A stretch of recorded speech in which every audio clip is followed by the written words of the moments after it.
Hello everyone, welcome to our YouTube channel life care with gardening में आप लोगों का बहुत बहुत स्वागत है। आज मैं कलांचो की कटिंग लगा के आप लोगों को दिखाऊंगी।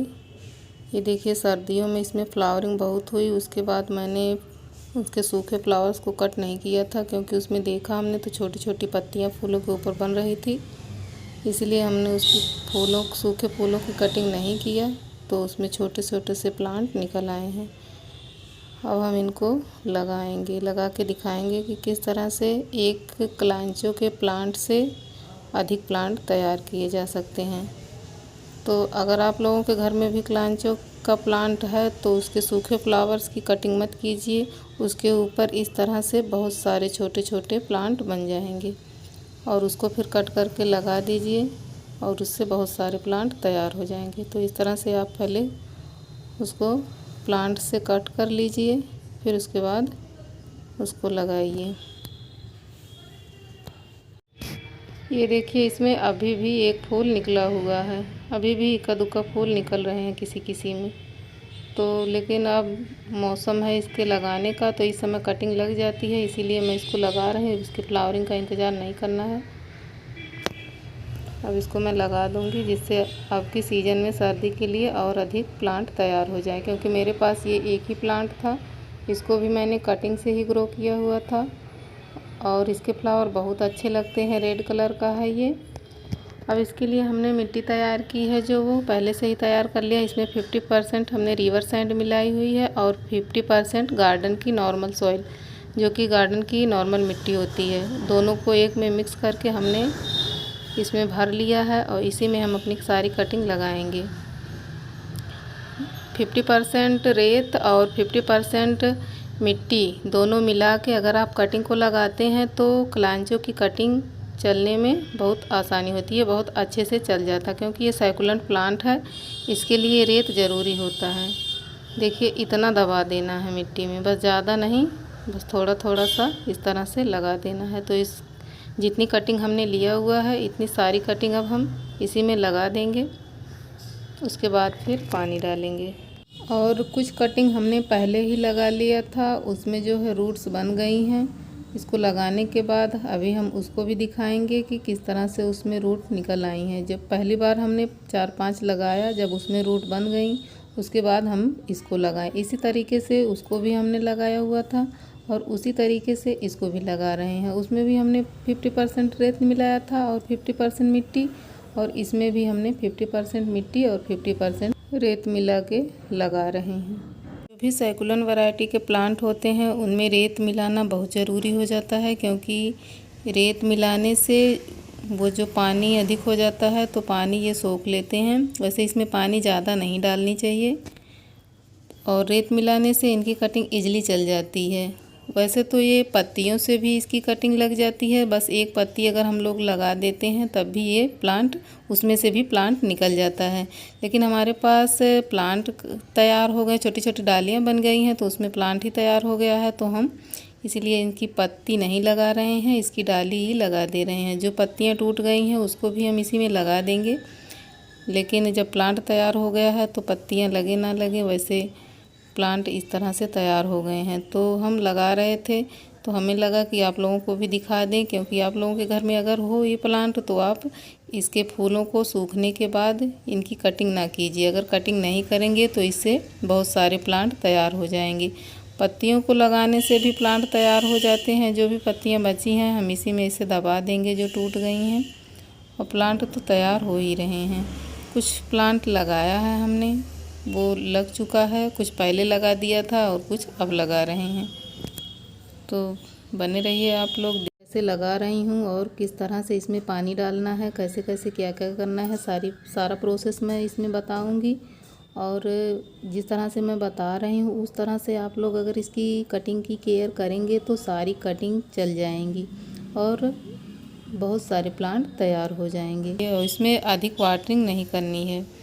इसको लगाने के बाद बहुत कम वाटर दीजिए। प्लांट लगाने के तुरंत बाद तो पूरा पानी दे दीजिए, इसकी मिट्टी जो है वो पूरा पानी एब्जॉर्ब कर ले। लेकिन उसके बाद फिर 2-3 दिन के अंतराल पर पानी डालिए, इसमें बहुत ज़्यादा पानी मत दीजिए। क्लैंचो प्लांट को लकी प्लांट भी लोग कहते हैं, इसलिए इसको घर में सब लोग ज़रूर लगाते हैं। और इस तरह से कटिंग से लगा कर आप लोग फ्री में प्लांट तैयार कर लेंगे, वरना ये नर्सरी में ख़रीदेंगे तो ये 150-200 का एक छोटा सा प्लांट मिलता है। जितनी बड़ी कटिंग लगा रही हूँ इतना बड़ा प्लांट ये 100 या 150-200 का इस तरह से मिलता है, और इस तरह कटिंग से अधिक प्लांट तैयार हो जाएंगे। अब हमने इसकी पूरी कटिंग लगा लिया है। अब थोड़ा सा यहाँ किनारे पे हम कंकड़ रख देंगे, जिससे पानी डालेंगे तो मिट्टी में गड्ढा नहीं होगा और मिट्टी किनारे किनारे से फैल कर नहीं जाएगी। इससे मिट्टी फैल जाती है और प्लांट्स कुछ उखड़ जाते हैं, इसलिए थोड़ा सा इस तरह कंकड़ रख लीजिए। उसके बाद कंकड़ के ऊपर से आराम आराम से पानी डालिए, क्योंकि मिट्टी जो है भरभरी है, इससे प्लांट जो है उखड़ जाएंगे। इसलिए आराम से इसी मिट्टी कंकड़ पर पानी गिराइए और पूरा पॉट पानी से भर दीजिए। पूरा पॉट पानी से भरने के बाद अब इसमें 2 या 3 दिन तक पानी मत डालिए। उसके बाद जब लगे कि मिट्टी की सतह सूखी दिख रही है तब इसमें पानी डालिए। कटिंग लगाने के बाद कोई भी कटिंग आप लगाइए, उसको 15 या 20 दिन 10 दिन तक उसको शेड एरिया में रखिए, थोड़ा जहाँ सुबह की 1 घंटे 1.5 घंटे की धूप आती हो, और किनारे किनारे कुछ प्लांट रख दीजिए, जिससे जो धूप मिले वो छन के मिले और इसको हवा मिलती रहे। ऐसी जगह पे मत रखिए कि जहाँ थोड़ा हवा भी ना मिले। हाँ, हवा मिले, लेकिन वैसे ये छोटा छोटा प्लांट है, ये हवा से तो हिलेगा नहीं। लेकिन अगर आप बड़े प्लांट लगाते हैं तो उसको ऐसा रखिए कि हवा से ना हिलने पाए। और ये प्लांट किनारे किनारे इसके थोड़ा कुछ प्लांट रख देंगे, जिससे इसके ऊपर डायरेक्ट सनलाइट ना पड़ने पाए। डायरेक्ट सनलाइट जब पड़ जाती है प्लांट में तो वो प्लांट सूख जाते हैं, सड़ने लगते हैं, तो उसके लगने के चांसेस थोड़ा कम हो जाते हैं। तो ये देखिए, ये कुछ कटिंग मैंने पहले से लगाई हुई है, तो मैं इसे निकाल के दिखा रही हूँ कि इसमें रूट्स जो है वो आ गई है। ये देखिए, इसमें किनारे किनारे थोड़ा रूट्स बन गई है। ये इसी में जो पहले शुरुआत में तैयार हुआ था फूलों के ऊपर, तो उससे काट के हमने सोचा कि देखते हैं अगर लग जाएगी तो लगाएंगे, नहीं तो फिर इसको हम कट कर देंगे। तो हमने देखा कि इसमें रूट्स बन गई हैं, तो हमें लगा कि हम और सारे प्लांट इनसे लगा लें, नहीं तो हम इनकी पत्तियों से ही प्लांट तैयार करते। और एक प्लांट ये भी है, हमने ये भी कटिंग से लगाया हुआ है, इसको भी हमको किसी ने दिया हुआ है, तो ये प्लांट हमारा तैयार हो गया है। और अभी इसकी फ्लावरिंग का नहीं पता है कि कौन सा कलर है इसमें। और इसके किनारे किनारे साइड जो छोटे छोटे ब्रांचेज निकले हैं, तो उसकी कटिंग भी हम लगा दे रहे हैं। इसमें छोटे छोटे ब्रांच निकल गए हैं, तो अभी इस समय जो है कटिंग लगा देंगे तो वो चल जाएगी, इसीलिए हम इसकी भी कटिंग कुछ लगा दे रहे हैं। ये दूसरी हाइब्रिड वैरायटी है, इसके फ्लावर्स थोड़ा बड़े आते हैं, लेकिन इसका कलर नहीं पता है कि कौन सा कलर है। तो ये छोटा छोटा सा काट के हम इसी तरह से इसमें लगा दे रहे हैं, और ये देखते हैं अगर चल जाएगा तो ये भी एक प्लांट तैयार हो जाएगा। तो इसको भी हम इसी तरह से लगा दे रहे हैं। और अभी इसकी हम रिपोर्टिंग नहीं करेंगे, थोड़ा और रूट्स इसमें बॉन्ड हो जाए तब इसको हम रिपोर्टिंग करेंगे। तो अलग अलग पॉट में हम इसको डिवाइड कर देंगे। यह एक इंडोर प्लांट भी है, इसको आप इंडोर या आउटडोर चाहे जहाँ रख सकते हो। ये सनलाइट में, बिना सनलाइट के भी अच्छे से चल जाता है, और अगर आप इसको सनलाइट में रखते हो तब भी बहुत अच्छे से सर्वाइव कर जाता है। इसको आप बेडरूम में भी रख सकते हो, बालकनी में भी रख सकते हो, जहाँ पे आपके घर में जहाँ पर धूप नहीं आ रही है वहाँ भी ये बहुत अच्छे से सर्वाइव करेगा।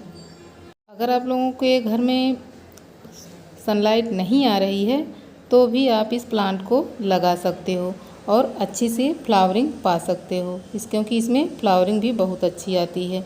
इसके फ्लावर करीबन 1 महीने से ज़्यादा टिके रहते हैं, 1-2 महीने तक रहते हैं खिलने के बाद। अभी स्क्रीन पर जो प्लांट दिख रहा है रेड कलर में, ये इसका फ्लावर है। ये इसी तरीके से लाल कलर में फ्लावरिंग इसमें आती है और बहुत ही खूबसूरत लगता है, पूरा गमला भरा रहता है। करीबन 2 महीने तक इसका फ्लावर रहता है। अगर आप लोगों को कहीं से भी इसकी कटिंग मिल जाए तो ये समय बहुत अच्छा है इसकी कटिंग लगाने के लिए। इस समय आप लोग इसकी कटिंग लगा सकते हो और ज़्यादा बड़ी कटिंग नहीं लेनी है, छोटी कटिंग भी इसकी चल जाती है, पत्ती भी चल जाती है और छोटी से छोटी कटिंग भी इसकी चल जाती है। तो इस तरह से कटिंग लगा के आप लोग बहुत सारे प्लांट तैयार कर सकते हो। तो इस वीडियो में दी हुई जानकारी आप लोगों को कैसी लगी हमें कमेंट्स करके ज़रूर बताइएगा। अगर जानकारी अच्छी लगी हो तो वीडियो को लाइक कर दीजिए और अभी तक आप लोगों ने हमारे चैनल को सब्सक्राइब नहीं किया है तो सब्सक्राइब कर लीजिए और बेल आइकन प्रेस कर दीजिए। बेल आइकन पर प्रेस करके ऑल पर क्लिक कर दीजिए, जिससे हमारी हर आने वाली वीडियो की नोटिफिकेशन आप तक पहुँच सके। मिलते हैं फिर किसी वीडियो में किसी नए टॉपिक के साथ। तब तक के लिए बाय बाय, टेक केयर।